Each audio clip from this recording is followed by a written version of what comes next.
Describe your introduction to Moana as a character. What would you have thought if you had known then that you would be writing the songs to the sequel? I think both of our heads would have exploded.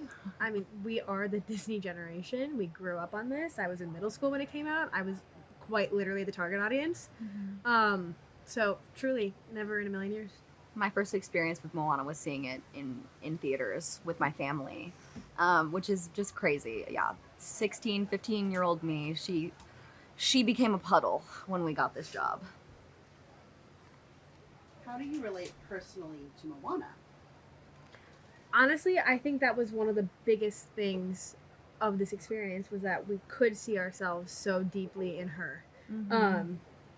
We too are just girls, trying to figure out our place in the world. And Moana's so inspiring and so brave and so powerful, but she is a human, and she has some very human moments in this movie. And seeing how she took those moments and, used them to learn and grow from them instead of letting them beat her down was so inspiring to me.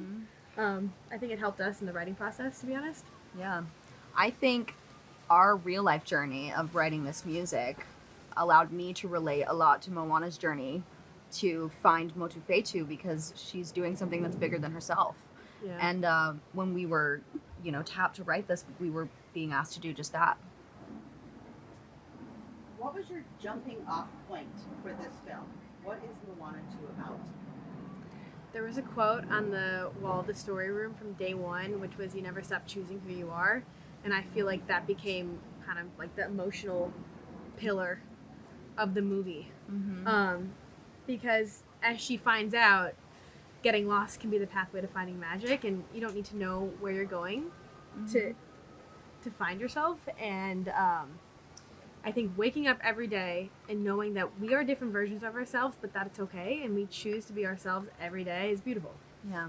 I think the first film was Moana, discovering and connecting with their past, and now this film is about the future of her and her people and the connecting of all the people of the entire ocean, which is no small feat. Yeah, I think Moana 1 was Moana finding herself truly. And this is, she goes through a lot of that in this movie too, but it's really about community and connecting with community. And I think the I versus we sentiment is very indicative of like the values of the Pacific. What is the role of the songs in this film? The big picture. How do they move the story forward? I feel like the songs in this film are very much the emotional anchor, not just the English-speaking songs, but the music that Opataya Hawaii and Mark Mancino worked on as well. Oh, it's so pretty. It's beautiful, and ultimately I think it leans into the Polynesian culture. We wanted to pay homage to the world that was already created and add our own little flair to it because the story, the world, and the expanse of Moana has just grown so much in the 3 years since we've seen her last. Yeah, I think each song is so different and serves a very different purpose. Like a song like Beyond is about the internal struggle that she's going through, having to give up her dream life, and something like Get Lost is much more veiled in secrecy, and it's very elusive, and it's meant to be a show. But we have to figure out what she's actually meaning with her words. What could be better than this is a comedic song that's supposed to like get you to fall in love with our new characters a little bit, while also being kind of tongue-in-cheek and sarcastic and funny, and they're all so different. Brings you back into the world of Moana, and it's just supposed to show you how everyone's grown and how they're thriving and how the village has just become abundant of with life. Yeah. Can I Get a Chihu is Maui's redemption song because, in the first film, he needed the spirit buoying, and in this film, he does it for Moana. And it's, we think that each song is very specific to the characters that it serves. Describe the process working with the directors and writers to craft the songs for the film. We love everyone so much. Yeah, it's a big family over at Disney Animation. I mean, it is it takes a village. I mean, we are one of 700 people that made this movie come to life.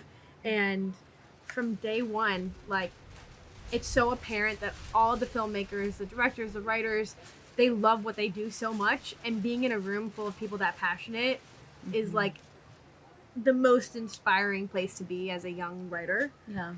It was very collaborative, and they always made sure our voices felt heard. And, you know, it was a magical thing working in the Disney animation offices. Provide a sentence or two about each of the 5 songs. Oopsies. How you found the song, your thoughts on the performance, and an anecdote about writing it. Okay. So the first one is We're Back. We're back. Yes, We're Back is our opening number, and it brings you back into the world you know and love of Moana. And it shows you how much her village has grown, how much she's grown as a leader, and, you know, bringing back this wonderful artifact that she gets to show her people. While also showing how Tui and CINE have grown. You get introduced to our new characters. And I think it's the most rooted fully in the world that we know and love.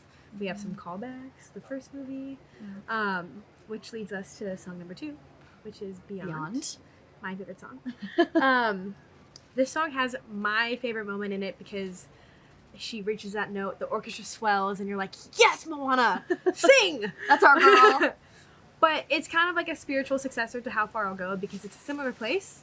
She's about to leave again, but everyth's changed. You know, she has the dream life that she wanted in the first movie. And now she's being asked to give it all up. And that is scary. So, the next song that we were a part of was What Could Be Better Than This, which is sort of an ensemble crew number that takes place on the canoe. And they're just setting off on this journey, and Moana's really trying to get them all excited about it because they're all in their own little worlds. it's a hot mess. It's a hot mess. They don't know how to work together as a crew yet, so she's trying to get them to work together. So think of her as like an overbearing camp counselor. He's like, come on, guys! Yep. Let's do this together! But through the song, we get to fall in love with our new characters a little bit more, get a little of their personalities. I love Kayleigh in it, but Loto has her moment. Yep. And so that was fun. The next song is Get Lost, which is her favorite song. Yes, it it is my favorite song. Pass the ball to you. Yes, and it's sung by our sort of villainous, mysterious character Matangi, who lives in a giant clam. And because of course, and it was inspired by, you know, real life wayfinders telling us that getting lost was the pathway to magic, and we thought, what a fierce title for a song. She needs a diva song because she is a diva. The next one is Can I Get a Chihu, which is our Dear Maui song. And that one was a little bit of a challenge because we wanted the Maui that we know and love, but we also wanted to show how much he's grown and how much he cares for Moana and how much their relationship means to him, while also giving him a moment and an epic number and a spectacle, which we did get with 27,000 mudskippers. The animation is incredible. It's insane. And then we have the final Beyond reprise, which is Moana's, you know, hero moment at the end of the film. And not giving too much away, she does go beyond.